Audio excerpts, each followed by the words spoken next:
aula, en un lugar donde podamos hablar y charlar. Este conversatorio, esta charla, esta reunión, tiene como una doble finalidad, es decir, tratar de darles a ustedes algún pantallazo, algún panorama de lo que es en resumen, la etapa de ejecución. Y por otro lado, también que se trate de parte de la currícula, de la clase, de las cosas que quizás dentro de no sé cuánto les tocará evaluar a nivel parcial, examen, no sé cómo lo tienen pensado los profes, pero bueno, ahí hay. Así que en ese sentido, bueno, nada, tratar de que esto sea una interacción en las condiciones en las que estamos. Para arrancar, lo que voy a hacer es darle 5 minutos para que piensen por lo menos 10 preguntas que tengan que ver con el tema de hoy.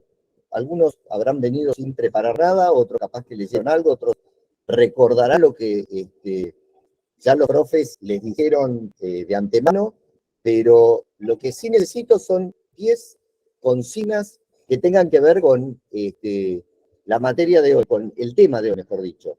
Así que yo supongo que por acá en alguna parte de la pantalla me van a empezar a aparecer las interacciones del WhatsApp, ¿no, Patricio?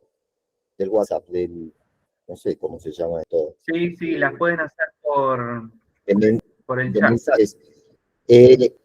Así que empiecen a preguntarse o a preguntarme cosas que estén relacionadas con la ejecución sin ningún temor. Si se equivocan, se equivocan. Si no se equivocan, no se equivocan. Si tiene que ver, tiene que ver. Pregunten cosas vinculadas con la ejecución y vamos a ir empezando a armar la clase de esta manera, o la charla de esta forma.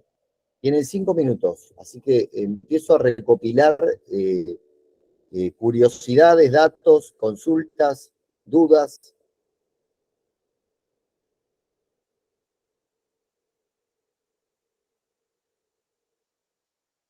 ¿Hay preguntas, Pato, o no? ¿Están esperando que alguno haga la primera? Por ahora no. Están tan tímidos, quieren que alguien haga la primera.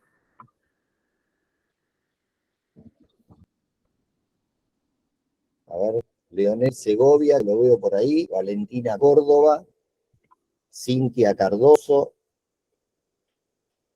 No la veo. Alair Sarantonis. A ver, vamos. Pregunten, escriban la pregunta. ¿Qué cosas, qué curiosidades tienen vinculadas con la etapa de ejecución? ¿O qué les parece, cómo se lleva a cabo la revisión de la pena en los casos de condenas largas? No es específicamente de ejecución, pero podemos relacionarlo. A ver, Pato. No, eso, que iba a decir que había estaba esa pregunta.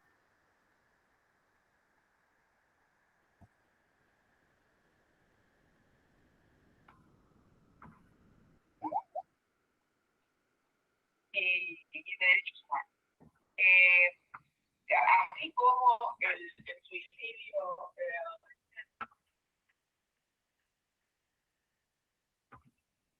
¿Hay algo más? No. Vamos. ¿Qué pasa con esta gente? Armanini, ¿qué pasa con esta gente? Son muy tímidos, doctor. No tienen... Tan tímidos. Bien, etapa de ejecución. Les habían, Patricio y Cecilia, seguro que les hablaron de las etapas anteriores, la etapa de la investigación, la etapa en donde se recopila prueba a partir de la comisión de un delito. Les habló de la etapa siguiente, que es una vez que está culminada toda esa investigación, pasa a lo que vendría a ser un tribunal de juicio, un juzgado de decisión, se dicta una sentencia, esa sentencia, ¿cómo puede ser? Ahí sí pueden escribir. ¿Cómo son las sentencias que dictan los tribunales de juicio?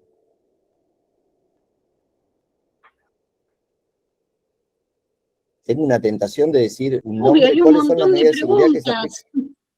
aplican? ¿hay preguntas? Bueno, ¿O no? Ahora sí. Aparecieron. Bien, perfecto. Rodrigo tiene un montón de preguntas. Sí. Yo no las veo. A ver, las leo. Yo se dale. las leo, doctor. ¿Cuáles son las medidas de seguridad que se aplican en el derecho penal? ¿Cuál es la prescripción? ¿Qué es la prescripción en el derecho penal? ¿Qué son los tipos de penas en el derecho penal? Bueno, todas son para otra materia, pero No, No ¿cuáles son importa, los después principios? las vamos a ir relacionando, pero a ver, dale. Bueno, hay una ¿Cuáles que, son los lo que principios vos de decís, derecho penal? ¿Qué es la jurisprudencia penal? ¿Cómo los se tipos, lleva a cabo un juicio penal? ¿Cuál es el papel del Ministerio Público en el proceso? ¿Qué es la libertad condicional? ¿Qué es la pena de muerte? ¿Cuál es el alcance del derecho penal internacional? Bien, un hay montón uno de que habla de los preguntas, un tipos de montón de pena en el consultas, derecho sí. penal. ¿Cómo? Hay una que habla de los tipos de pena en el derecho penal. Bien, Acá bueno, a ver, con algunos Sebastián disparadores de eso ya podemos arrancar, a ver qué más. Acá Sebastián pregunta, en los casos de libertad condicional, ¿qué suelen tener en cuenta para dar tal beneficio? ¿Hay casos en que una pena prohíbe el goce de tal beneficio? Bueno, a ver, hay un montón de preguntas, hay un montón de preguntas que no están relacionadas directamente con el eje de la reunión, no importa. Hay otras preguntas que seguramente después en otras clases posteriores se van a ampliar, van a ser más, van a ser desarrolladas con mayor intensidad. Pero para arrancar, como les decía, empieza la etapa de ejecución después de que un tribunal dicta una sentencia. Y yo les preguntaba cómo tiene que ser esa sentencia, cómo debe ser esa sentencia para que atraviese o comience esa tercera etapa. Etapa de investigación, etapa de juicio, ahora es la etapa de ejecutar. ¿De ejecutar qué? Contesten por ahí.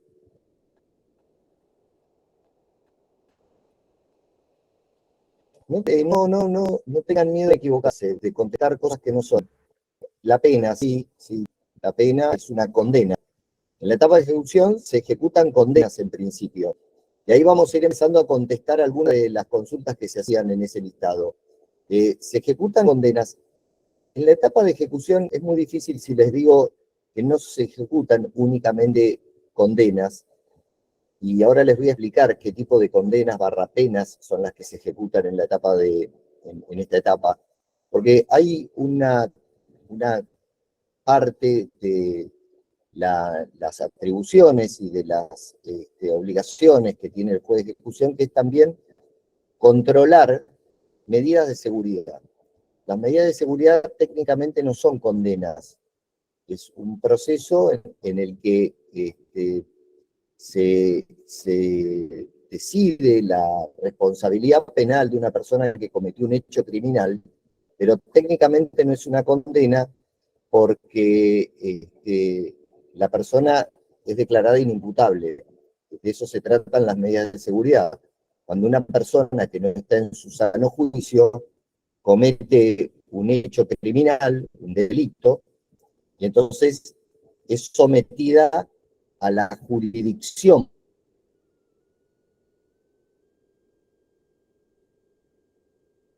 No condena que controlan los juzgados de ejecución.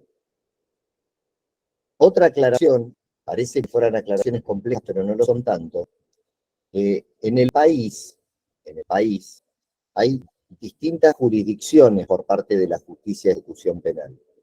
En Córdoba hay jueces de ejecución, en San Luis hay jueces de ejecución, en Chubut hay jueces de ejecución, en la provincia de Buenos Aires hay jueces de ejecución, en la ciudad de Buenos Aires hay jueces de ejecución, pero no todos los jueces de ejecución de cada jurisdicción tienen las mismas atribuciones y competencias.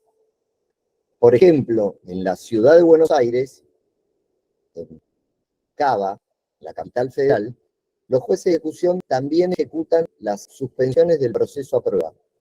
Las probation, que ustedes habrán escuchado hablar en algún momento, se ejecutan en la ciudad de Buenos Aires. En cambio, en la provincia de Buenos Aires no se ejecutan las probation en los juzgados de ejecución.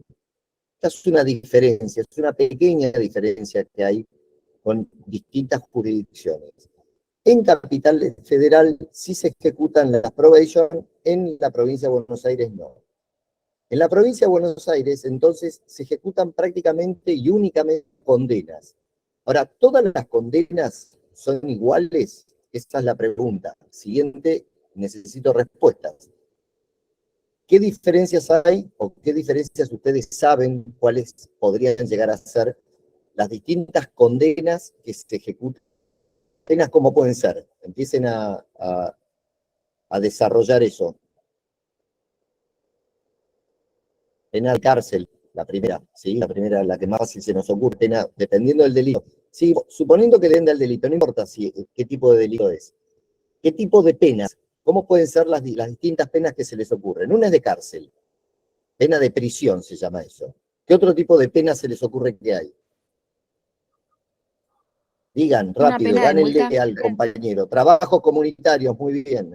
Ese es otro tipo de pena.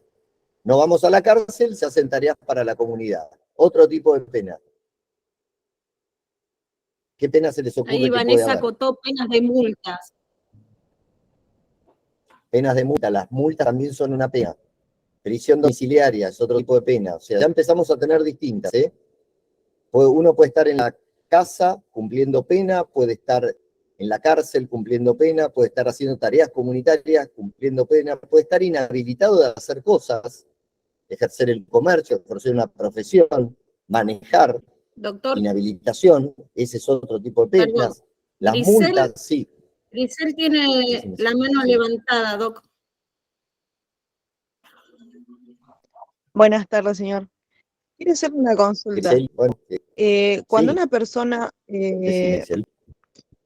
tiene una causa por lesiones culposas y después del juicio le dicen que tiene que pagar una multa, se le prohíbe manejar por un año, ¿cuenta como antecedente penal después? Claro, es una condena. Las condenas se registran en un registro justamente de antecedentes penales. Y bueno, las lesiones culposas son parte de las condenas, es decir, es una condena. La condena en inhabilitación y de multa que le habrán impuesto a alguna persona de la que vos estás haciendo referencia. También hay pena de prisión Sí, en esos casos, ¿eh? Puede ser prisión más inhabilitación más multa, por ejemplo. No, la pena fue una multa, la cual ya fue pagada, pero quería saber si contaba como antecedente penal. Cuenta como antecedente penal. Es alguna Y- dificultad que hubo en lo que después vamos a desarrollar un poquito, que es la jurisprudencia, que también fue una pregunta. Pero están viendo que ya hay distintos tipos de penas, ¿no? Pena de multa, pena de inhabilitación, pena de prisión, pena de arresto domiciliario, prisión domiciliaria, pena de tareas para la comunidad. Bien, toda la ejecución quería saber de otra ese... cosa. Decime, ¿Cuánto hay que esperar para que se borre el antecedente?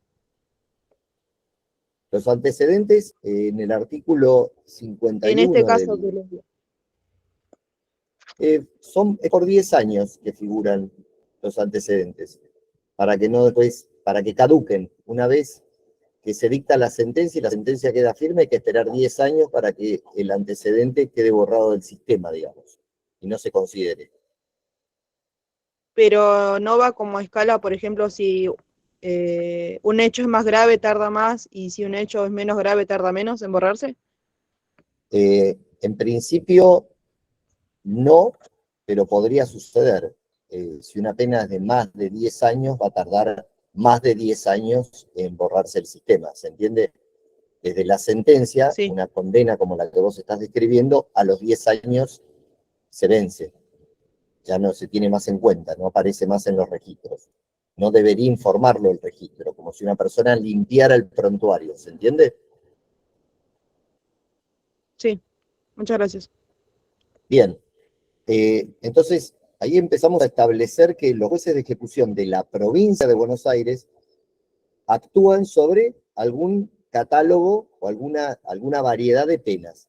Y también en medidas de seguridad que técnicamente no son penas, ¿sí? Entonces, pregunta de parcial, defina penas que ejecutan los jueces de ejecución y ustedes empiezan a poner pena de prisión, pena de arresto domiciliario, pena de multa, pena de inhabilitación, pena de tareas comunitarias. Los jueces de ejecución de la provincia de Buenos Aires, ¿ejecutan penas, únicamente penas? No, los jueces de ejecución también ejecutan medidas de seguridad. ¿Qué son las medidas de seguridad? Las medidas de seguridad son aquellas sanciones que no tienen la calidad de condena porque la persona que cometió el hecho lo cometió en un estado en el que no podía comprender la criminalidad del hecho que estaba cometiendo. Es decir, estaba o loco, o borracho, o drogado, no comprendía lo que estaba haciendo, ¿sí? Bien, perfecto. Seguimos avanzando entonces. Los jueces de ejecución empiezan a controlar este tipo de penas.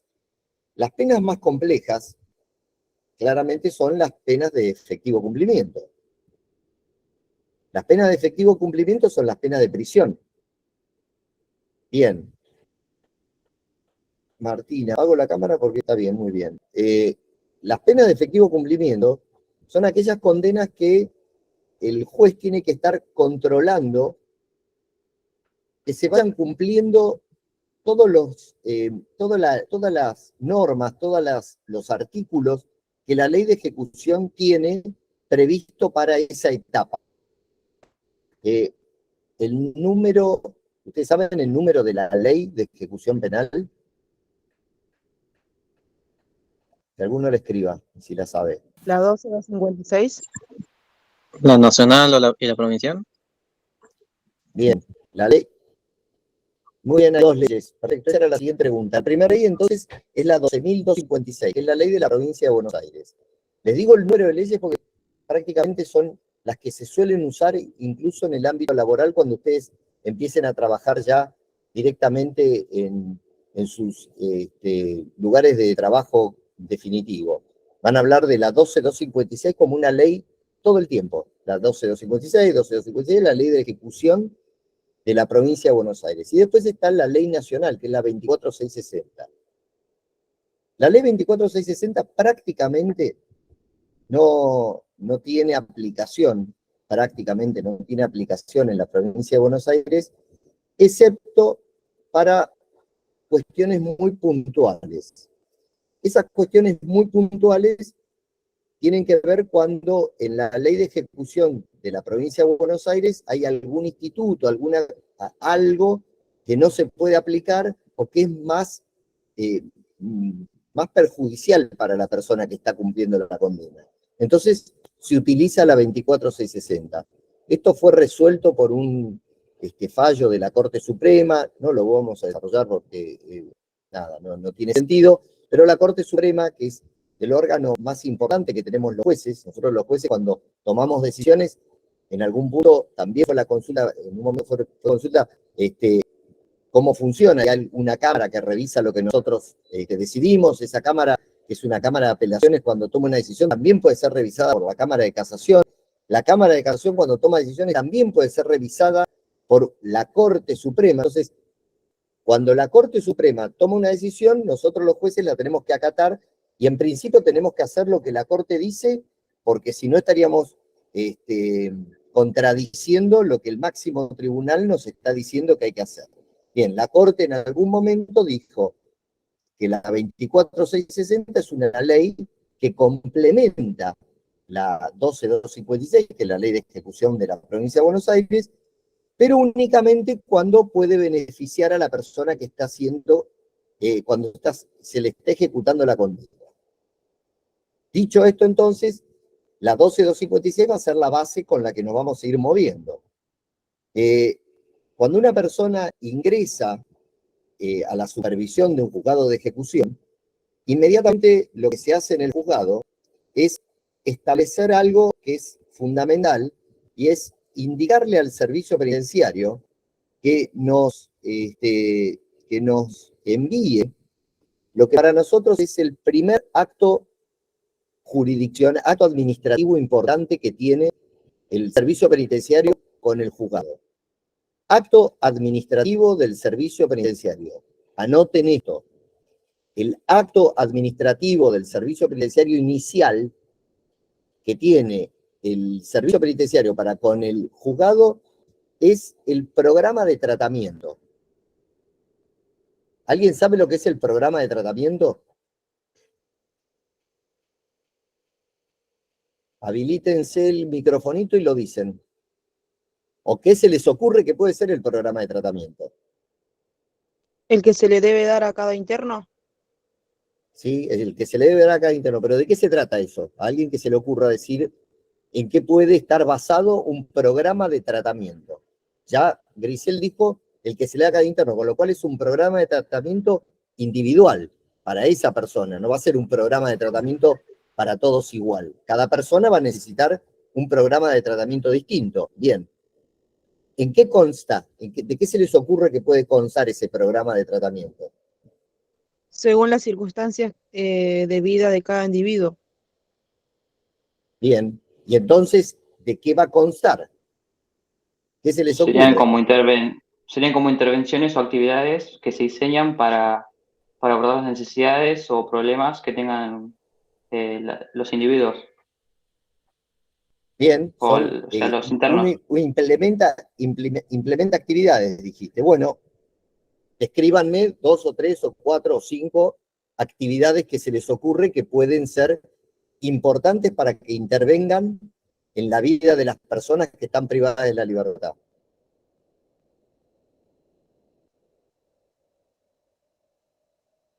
Tengo una tentación de decir nombres.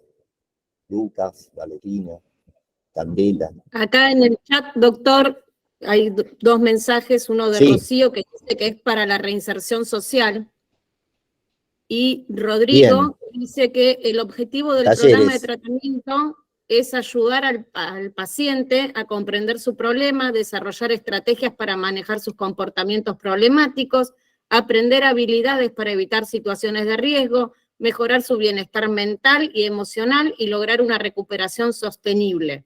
Los programas de tratamiento pueden ser de corto o largo plazo. Lo vamos a hacer más sencillo. Más sencillo lo vamos a hacer. El programa de tratamiento, como dijo alguien ahí, paciente no. La figura del paciente no. Tratamiento no es un tratamiento médico, es un tratamiento que tiene que ver con el desarrollo de habilidades, básicamente. Bien, el desarrollo de esas habilidades. Una persona, vamos a hacer un caso en concreto que es más fácil para poder entenderlo. Tenemos una persona que la condenaron a 5 años de prisión, 6 años de prisión, 7 años de prisión, 4 años de prisión, lo que para nosotros en nuestra jerga laboral son penas relativamente cortas. Las penas largas son las de más de 10 años, pero bueno, en una pena de 4 o 5 años tenemos una persona que la condenaron por el delito de robo. Cuando le entrevistamos, no compone el TRC, que son los departamentos técnicos criminológicos, que son los organismos profesionales que tiene el servicio, entrevista a la persona, tiene la sentencia que dice 4 o 5 años de prisión, que tiene la fecha de vencimiento, ya lleva 1 año preso, tenemos 4 años por delante, y entonces consulta y se da cuenta que la persona no terminó la escolaridad, que la persona cuando estaba en libertad había trabajado en tareas informales donde no había desarrollado ninguna habilidad vinculada con sus intereses. Los intereses de esta persona están relacionados con la construcción, con la electricidad, con la mecánica de automotor, por ejemplo. Y entonces, también en esa entrevista descubrimos que la persona tiene problemas de adicción, que consumió en el momento de su adolescencia, que tiene 20 años, que tiene 2 hijos, que en este momento está en pareja nuevamente con su nueva pareja también embarazada. Digo, todo ese panorama es un panorama que hay que valorarlo y evaluarlo para ver de qué manera, teniendo en cuenta el vencimiento de la pena dentro de 4 años, pero con las posibilidades que en la mitad de la condena pueda estar en salidas transitorias, es decir, salidas transitorias es ir a la casa y volver, y en las 3/4 partes de la pena quizás recupere la libertad a modo de libertad condicional, el servicio le tiene que brindar herramientas para que todo eso que descubrimos en una charla de 15 minutos podamos modificarlo para que tenga mejores herramientas el día que recupere la calle. ¿Se entiende lo que acabo de decir? ¿Se comprende el sentido que tiene el programa de tratamiento? Entonces, en la base de ese programa de tratamiento va a estar la educación, el trabajo, probablemente alguna cuestión que esté vinculada con el tema de sus adicciones. De eso se trata básicamente. La clave de los programas de tratamiento básicos o generales es trabajo, estudio y alguna cuestión que esté relacionada con el consumo de estupefacientes, que es una pandemia, una endemia de nuestra sociedad actual. Cuando hablamos de estudio y trabajo, en el trabajo me refiero a esta doble posibilidad de generar hábitos de laburo o generar capacitaciones para desarrollar habilidades que estas personas que quizás en el afuera las tenían, no las pudieron explotar y que los llevaron a la comisión de delitos, que las razones por las cuales están presos. Entonces, volviendo, se inicia la actividad de la justicia de ejecución en esta interacción que hay con el servicio penitenciario, y es el primer acto administrativo, solicitar al servicio penitenciario la remisión de ese informe, de ese programa de tratamiento individual, de ese programa de actividades que deberá desarrollar esta persona que está privada de la libertad. Ese es el primer acto administrativo. El acto administrativo es una especie de papel que tiene escritas un montón de cosas, porque tiene forma material el acto administrativo. Entonces, eso que nosotros vamos a tener, también lo tiene que tener la persona que está privada de su libertad. La persona que está privada de su libertad debe saber qué es lo que espera el Estado, a través del servicio penitenciario, de las cosas que tiene que hacer durante su estancia en prisión. ¿Se comprende esto? ¿Está bien lo que estoy diciendo en el sentido de cuál es el sentido de este programa de tratamiento? Porque si el preso no sabe qué es lo que tiene que hacer, mal puede luego cumplir con los objetivos que le está imponiendo el Estado, insisto, a través del servicio penitenciario y de los especialistas del servicio penitenciario. Bien, suponiendo que tengamos claro entonces esta parte, la persona detenida va a tener que ir cumpliendo distintas actividades para ir atravesando las distintas instancias que tiene la cárcel. ¿Qué otro acto administrativo importante se les ocurre que puede llegar a ser considerado para que esta persona que está privada de su libertad pueda ir transitando, es decir, avanzando en el camino del vencimiento de su pena, de la libertad, la consideración nuestra, especialmente la del juzgado de ejecución, si se quiere? Es decir, el juzgado de ejecución le va a pedir al servicio penitenciario: mándame este acto administrativo para que yo sepa qué cosas ustedes les pidieron que tenía que hacer esta persona. Pero además, cada cierta cantidad de tiempo me tenés que reportar qué otra cosa les parece a ustedes que me tendría que estar reportando el servicio penitenciario respecto a esta persona que está privada de su libertad, como segundo acto administrativo. El informe criminológico. Sebastián, creo que quería decir. Puede ser El informe criminológico, ¿qué vendría a ser? A ver, ¿qué vendría a ser el informe criminológico? Es como un seguimiento de todos los, ¿cómo se llaman? De todo lo que el interno haya hecho dentro de la cárcel y de todos los, ¿cómo se llama? La suma de pena que le dieron, o ¿cómo se dicen las malas pautas? Bien, bien, déjalo ahí, perfecto, déjalo ahí, Sebastián, perfecto.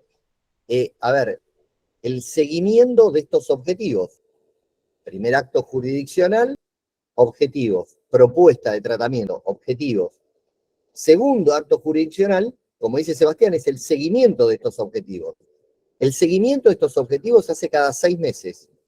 O sea, uno no puede evaluar lo que hace una persona condenada si no es transcurridos 6 meses desde que se hizo ese programa de tratamiento. Por ahí, Rocío creo que fue y no sé quién más, dijeron conducta. Entonces, estas son las dos cosas que vamos a ir monitoreando en la etapa de ejecución. Que esté cumpliendo los objetivos del tratamiento penitenciario y por otro lado, como contracara, la conducta. La conducta significa las sanciones disciplinarias, cómo se comporta dentro de la cárcel. Entonces, el acto administrativo inicial ya tiene un acto administrativo posterior que tiene que ver con el cumplimiento de los objetivos y con el comportamiento. Respecto de esto, conducta y concepto, ¿a qué les recuerda? ¿A qué remite esto de controlar la conducta y el concepto? ¿A qué se les ocurre que es parecido, algo que hayan vivido ustedes? El boletín del colegio. El boletín del colegio es eso. Bueno, sí, seguro que en alguna de las materias que tuvieron durante la carrera habrán escuchado hablar de Foucault. Foucault, ¿se acuerdan que era ese filósofo, sociólogo francés que explicaba las instituciones como muy parecidas en sus conceptos, la escuela, la cárcel, los neuropsiquiátricos, ¿no? Bien, el colegio y cómo evaluar es lo mismo. En el colegio ustedes le ponen matemática, lengua, historia, castellano. Ese es el concepto. Los profesores los van evaluando en esas distintas disciplinas, y en la medida que uno va cumpliendo, tiene un concepto bueno, malo, excelente, y con la conducta pasa lo mismo. Puede tener amonestaciones, no tener amonestaciones, y entonces la conducta puede ser excelente o mala, depende de la cantidad de amonestaciones o de sanciones que le hayan impuesto durante el transcurrir de la evolución. El servicio penitenciario maneja pautas parecidas. La persona que va cumpliendo los objetivos y que además se comporta bien, puede ir avanzando en el proceso de la cárcel. Y ahora les voy a preguntar una segunda cuestión, o que se cuestionen una segunda cosa. Es decir, una persona puede ir cumpliendo objetivos de tratamiento muy bien, pero portarse muy mal. Y lo mismo, se puede portar muy bien, pero cada vez que le proponemos que vaya a trabajar o estudiar, te dice que no. Y entonces esto no aplica, hace que la persona que está privada de la libertad no vaya consiguiendo avanzar, porque hay una de estas dos cosas que la está haciendo mal. El problema del concepto, de cómo ver el concepto, es que a veces tenemos que ver el concepto en el sentido de ¿qué es más importante, matemática o historia? Bueno, dependerá del caso. ¿Qué es más importante, que esta persona trabaje o termine su escolaridad que no la terminó y es fundamental por la edad que tiene, que es una persona joven detenida, que termine el colegio así rápidamente, quizás con la certificación de sus estudios puede conseguir trabajo más fácil? En cambio, una persona de 40 o de 50 años que cometió un delito, quizás la escolaridad se transforma en una cosa no tan importante que termine y que sí tenga una capacitación en la habilidad laboral que ya venía desarrollando cuando estaba en libertad. ¿Se entiende lo que estoy buscando que vayan dimensionando en qué es lo que nos interesaría a nosotros desarrollar, más allá de lo que el propio detenido nos diga que quiere desarrollar? ¿Se comprende? Bien. La otra pregunta que les quería hacer, o les pedía que vean o analicen, es, va cumpliendo objetivos de tratamiento, se va portando bien, ¿para qué? Para avanzar, yo les decía, para avanzar en la progresividad de la pena. ¿Qué significa eso? ¿Para avanzar en qué?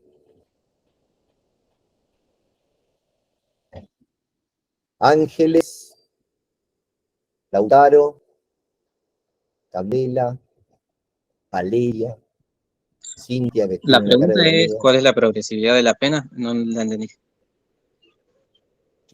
La pregunta es ¿para qué?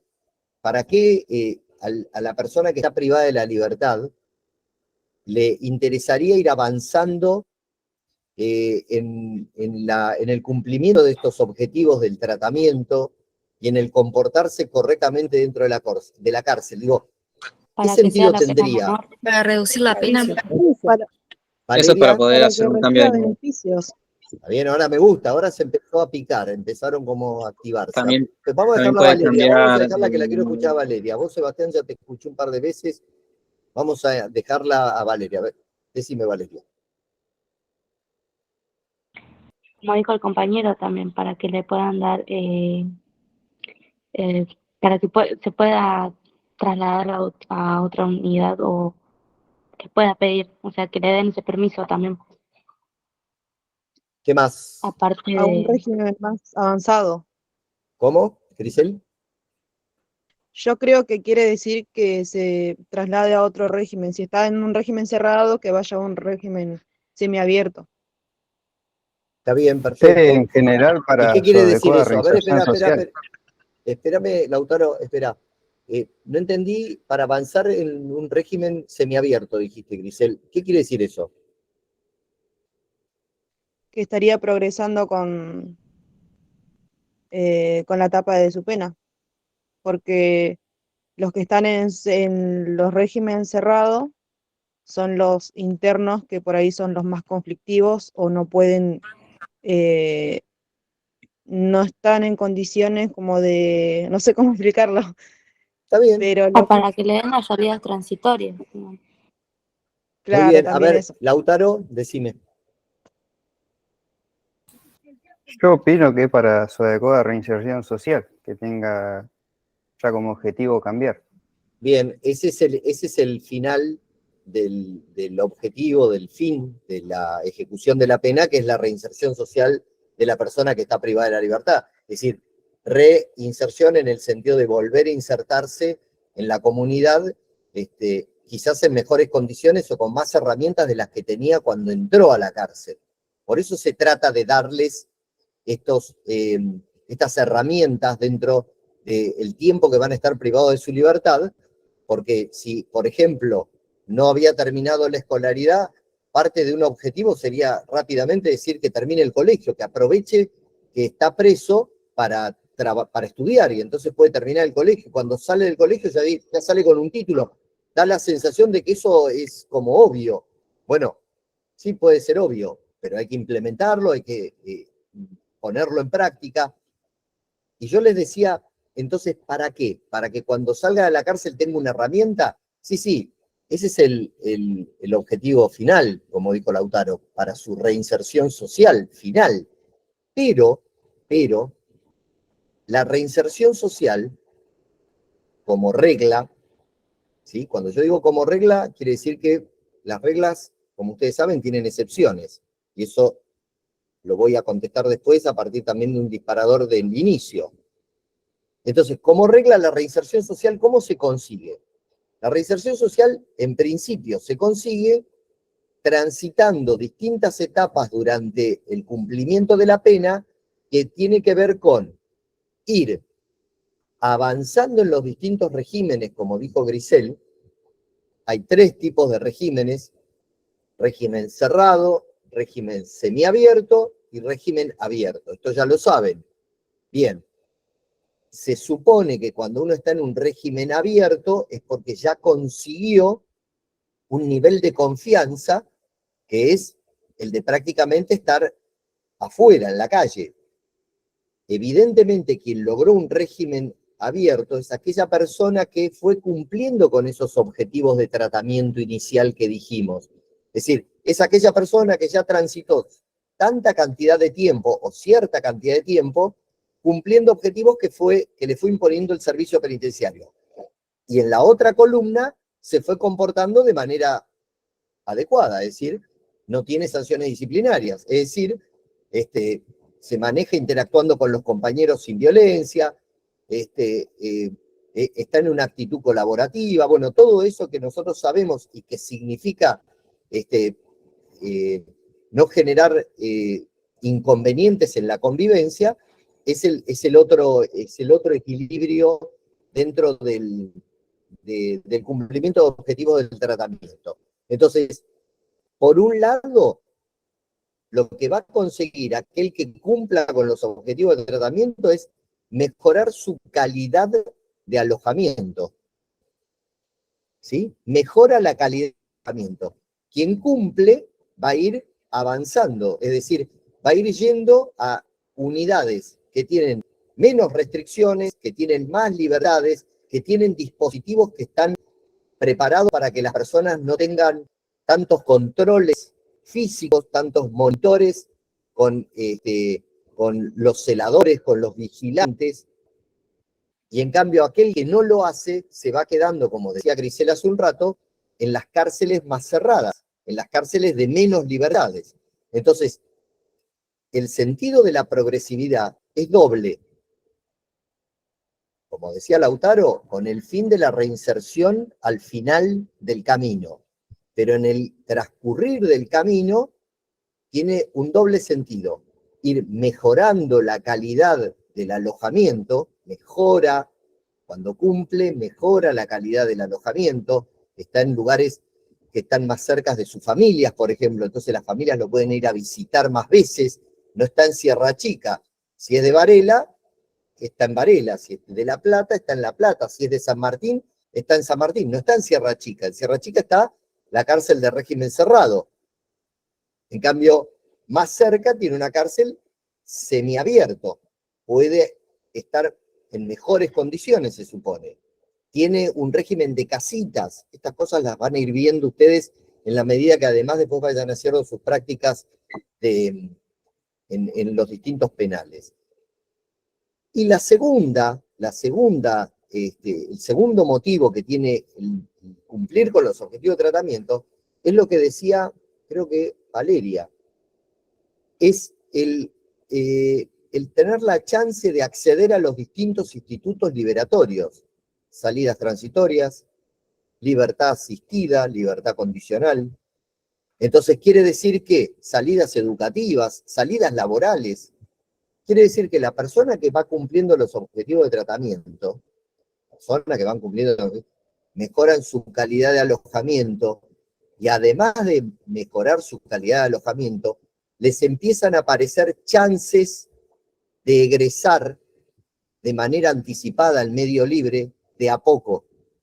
De a poco significa la salida transitoria, salgo de la cárcel, me acompaña mi mamá, mi papá, mi mujer, mi esposo, lo que fuere, mi amigo, mi prima, y vuelvo de la cárcel al domicilio, y vuelvo a las 12 horas, a veces me puedo quedar a dormir, y vuelvo, puedo ir un fin de semana, y vuelvo, es una vez por mes, 2 veces por mes, 4 veces por mes, todos los fines de semana.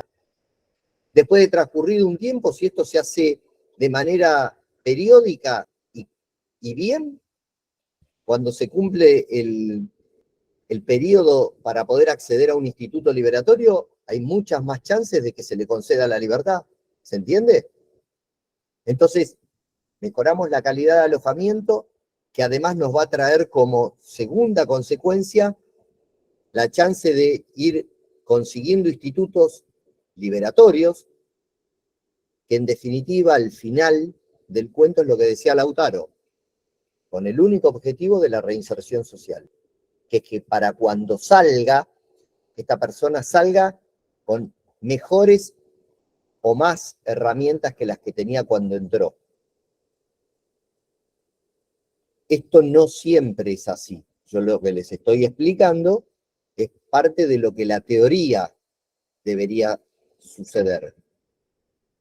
Esto lo tienen claro, es decir, no siempre los programas de tratamiento, los dispositivos de los objetivos tratamentales funcionan, porque en el devenir del control de una ejecución siempre aparecen un montón de cuestiones.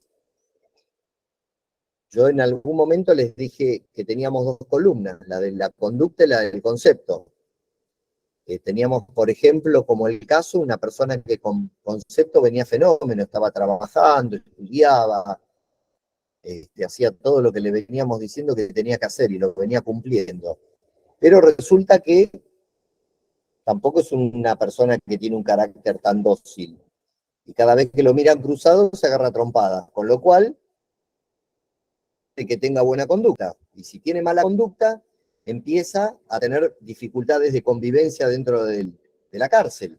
Cuando tenemos problemas de convivencia dentro de la cárcel, ya hay una parte del sector de la cárcel que es difícil poderlo hacer interactuar, con lo cual ya a los talleres no puede ir al colegio, no puede hacer esto, no puede hacer lo otro, tenemos que cambiarlo de penal. Si lo cambiamos de penal, todo aquello que esta persona venía haciendo bien, que era ir a la escuela, trabajar, tenía el contacto con su familia porque estaba en un penal cerca de su domicilio, se pierde cuando lo cambiamos de alojamiento. El cambio de alojamiento trae aparejado que hasta que consigue un pabellón donde no circule, que fue el que tuvo por un tiempo, hasta que consigue nueva cupo en la escuela, porque justo ese penal en donde cayó ahora tiene saturada la escuela, entonces no tiene lugar para estudiar, y entonces después tampoco tiene espacio en un taller. Lo tenemos que en la columna del concepto no está trabajando, no está estudiando, perdió el contacto con su familia porque lo trasladaron a la cárcel de Alvear y él es de Quilmes, entonces la familia ya no lo puede ir a ver tan seguido, y toda esa contención que tenía cuando estaba cerca con su familia la pierde y empieza a tener otros problemas distintos. O sea, yo lo que les quiero demostrar con esto es lo difícil a veces que significa lo que en teoría, hace 5 minutos era todo más fácil y esquemático.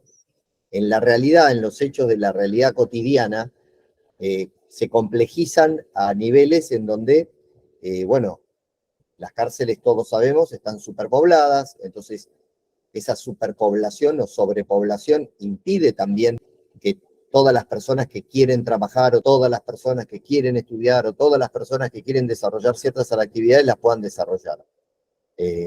Entonces, eso también conspira para que las herramientas que uno pretende que tengan las personas cuando salgan sean las mejores para que cuando estén en la calle no vuelvan a cometer delitos. Hasta ahí como venimos. Se me cortó. Por el momento, bien. Bien, por el momento. Bien, Entiendo. profe. Perdón, no escuchaba, perdí, se me cortó la comunicación. Bien, entonces, recapitulando, tenemos un primer acto administrativo, que es el del programa de tratamiento, tenemos un segundo acto administrativo, que es el de seguimiento. Recordemos que el de seguimiento, en principio, debería venir acompañado con la conducta, ya deja de ser solamente los objetivos del tratamiento, sino además la conducta, ir conociendo qué conducta tiene. En los reglamentos del servicio penitenciario, yo decía que los informes se hacen cada 6 meses. No suelen reportar semestralmente si no es a pedido del juzgado. Es decir, el servicio penitenciario no lo hace de oficio cada 6 meses ese seguimiento, solo lo hace a pedido del juzgado. La realidad es que lo hace a pedido del juzgado porque, como ustedes sabrán, hay 50.000 personas privadas de la libertad. Y la obligación de los seguimientos, en el modo en el que yo se los decía recién, la tienen únicamente los condenados, que son la mitad. 25.000 personas privadas de la libertad deberían tener estos seguimientos semestrales reportados. O sea, el servicio debería estar haciendo 25.000 informes cada 6 meses, o sea, 50.000 por año. Sin perjuicio de todos los informes que también el servicio penitenciario le hace a las personas que están procesadas, es decir, que no tienen condena, porque esas también requieren de ciertos informes. Está visto que materialmente esto es imposible y porque es imposible, entonces estos seguimientos se hacen quizás de manera interna sin que nadie se entere y solo se hacen a reporte del juzgado cuando el juzgado se lo solicita al servicio penitenciario. La conducta se evalúa cada 3 meses. Está bien, la conducta es mucho más fácil de calificar, porque si no tiene sanciones, siempre va aumentando, ¿se entiende? Es decir, el único modo que la conducta se modifica es cuando hay alguna sanción. Si no tiene sanciones, la conducta se suma. Se resta únicamente cuando hay una sanción disciplinaria, que es otro acto administrativo independiente. Si alguien no entiende lo que significa la figura del acto administrativo, me lo dice, ¿eh? Pero el acto administrativo no es que al celador se le ocurrió decir, bueno, la semana que viene vos vas a tener conducta 8. Tenías 10 y ahora te bajo 8. No, no. Todo eso, de la única manera en que se baja la conducta de un interno es si se lo sanciona por una infracción. Si cometió una infracción dentro de la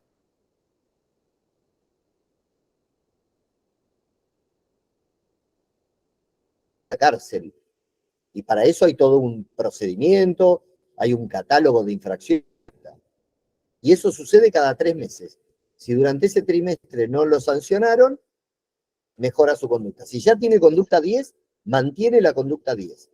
En esos informes uno va viendo un gráfico donde se va viendo que la conducta sube, baja. Hay algunos que suben y bajan como un electrocardiograma, otros mantienen arriba, otros mantienen abajo. Todo depende. Esa sería como entonces la segunda cuestión. La tercera cuestión, el tercer acto administrativo, también hay otros actos administrativos, pero los vamos a dejar de lado. El tercer acto administrativo en importancia, no en importancia, mejor dicho, en cronología, vendría a ser el de las salidas transitorias. Las salidas transitorias es la posibilidad de egresar, en principio, en la mitad de la condena. Cuando transcurre la mitad de la condena, por ejemplo, una persona la condenaron a 6 años de prisión, ya lleva 3 años preso, a los 3 años podría solicitar las salidas transitorias. Si se dan los requisitos es que esté en la mitad de la condena, que no tenga ninguna condena ni causa pendiente donde interese la detención, que no sea requerido por la justicia por otra causa, que los informes le den bien. Los informes dicen, esta persona fue avanzando, ya está en un régimen.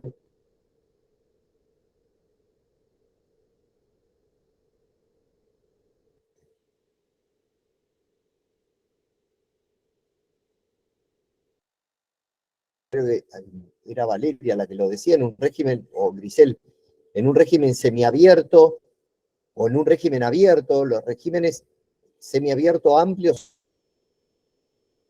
Transitorias. Bien, el domicilio de las salidas transitorias es el domicilio en donde se va a reinsertar en principio una vez que recupere la libertad. Si está casado con su familia, si estaba viviendo con sus padres, será ese. A veces nos encontramos con problemas que tienen que ver con los domicilios, porque no siempre pueden volver a de donde venían. A veces incluso los delitos que se cometen dentro del barrio, y eso complejiza la reinserción social. Entonces hay que hacer como una especie de doble trabajo en el vecindario y con la persona. Es complejo todo esto en el sentido de cómo se reinserta en la comunidad una persona que cometió un delito dependiendo de qué delito haya cometido. Para consultarlos y saber cómo lo harían ustedes. Digo, una persona que mató a un vecino por una disputa porque el perro ladraba, y no les estoy inventando ningún caso ficticio, estas cosas a veces pasan.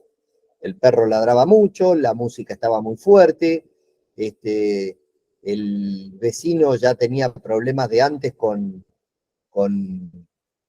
la familia de la persona que está detenida, y ninguno de los dos se mudó del barrio, y esta persona va a volver a vivir al mismo lugar. ¿Cómo se les ocurre que se pueda hacer ese reintegro a la comunidad? ¿Con qué organismos, con qué personas, con qué actores? Escucho ideas. El interno, en definitiva, no debería volver a vivir a ese lugar porque podría volver a ocasionarse un conflicto, pero no se me ocurre de dónde puede ir a vivir. O sea, lo primero que se te Por ocurre, decir- esperame un cachito, creo que Sebastián eras. Lo primero que se te ocurre es cancelar el domicilio de reintegro por las dificultades que podría traer aparejado esa vuelta a la casa.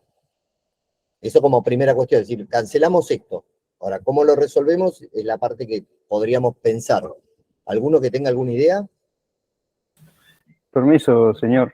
Sí. Que lleguen a un acuerdo, por ejemplo, que el interno trabaje, que tenga una cuenta peculio y que vaya para esa familia. Podría ser. ¿Qué otra idea? Yo les cuento casos, les cuento casos para que los vayan pensando, porque a veces cuando uno propone una idea, en su cabeza piensa el caso, y después cuando descubre que el caso es otro, se complejiza también. Mató a una persona que vendía droga porque estaba cansado de que su sobrino se vaya a drogar cada vez que le iba a comprar droga a esa persona, y entonces se enojó, discutieron, se pelearon, sacó un cuchillo y lo mató. Y mató en realidad a un vendedor de droga. Ahí le tenemos que ir a pedir disculpas al vendedor de droga, Lautaro. ¿Cómo hacemos? A la familia del vendedor de droga.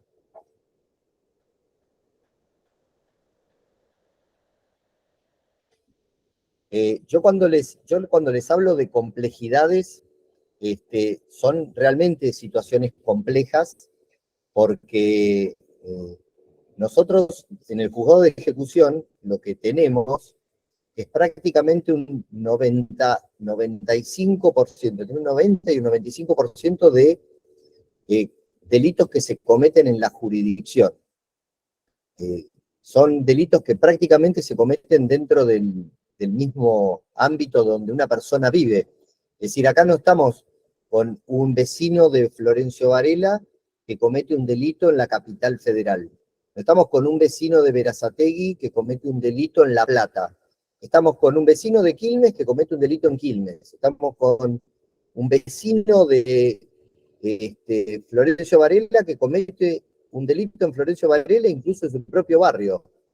Entonces, esas complejidades que tienen que ver, y cuando uno habla de delitos, habla de robar, estafar, matar, violar, lesiones a su pareja, o sea, el abanico de complejidades tiene que ver con un montón de factores. Entonces, acá lo que hay que tener es una cabeza muy abierta, para poder generar que esos espacios de reinserción en la comunidad, ese reintegro a la comunidad, tengan la mirada de profesionales. Entonces, ¿con qué profesionales contamos? En el servicio penitenciario tenemos los profesionales idóneos, por ejemplo, para capacitarlos, estudio, trabajo, en el caso de que sea necesario un psicólogo porque hay un tratamiento en el medio. Para eso está la unidad 18 que tiene especialistas, y así vamos a ir encontrando respuestas formales y respuestas no tan formales, pero no importa, en relación a lo que el servicio penitenciario puede hacer con la persona que está detenida. Ahora en el afuera, con lo que queda, porque a veces, nada, le robaron a mano armada a una persona que estaba en la parada del colectivo, y nada, esa persona no la va a volver a ver en el barrio, no se conocen y queda en la nada, ¿se entiende? Pero a veces hay otras situaciones más barriales o vecinales. En ese caso, ¿con qué organismos creemos nosotros que deberíamos interactuar? ¿O con quién se les ocurre?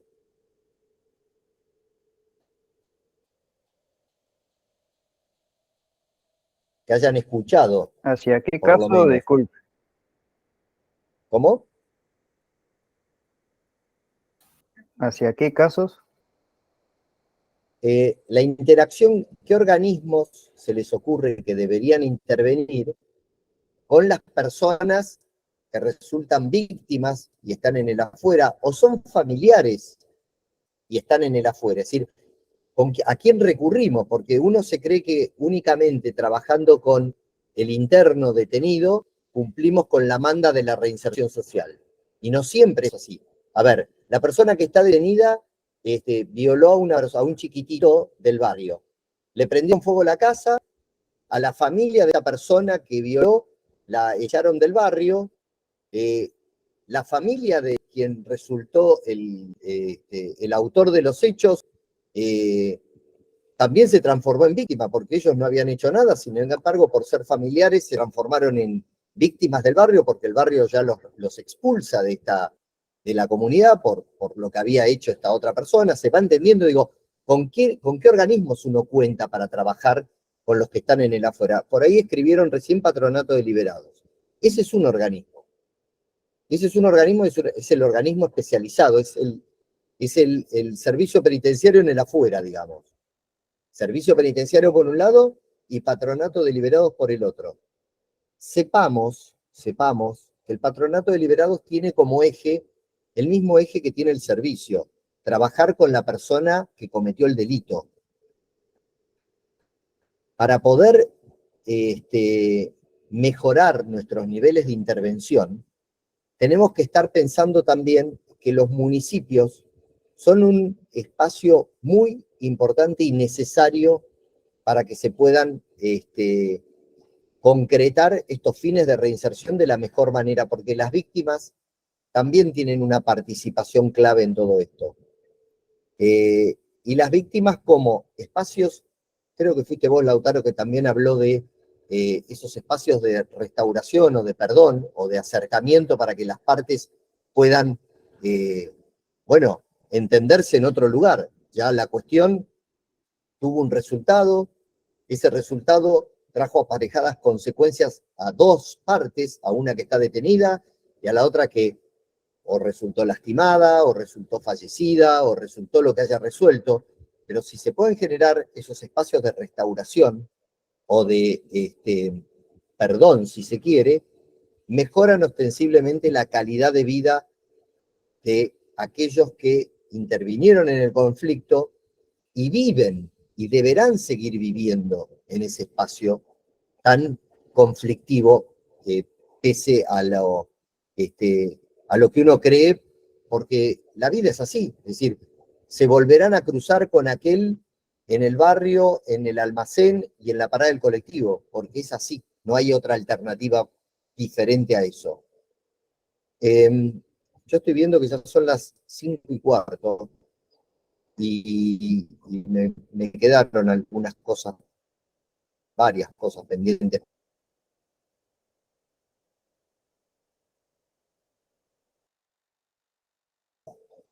Agregar. Yo lo que les propongo, Ceci, Pato, es a más adelante hacer una segunda reunión, no sé si... Y bueno, nada, completamos todo esto que me parece que quedó como por la mitad de lo que a mí me parecía o tenía expectativas de charlar con los estudiantes. Sí, obvio. Programamos otra.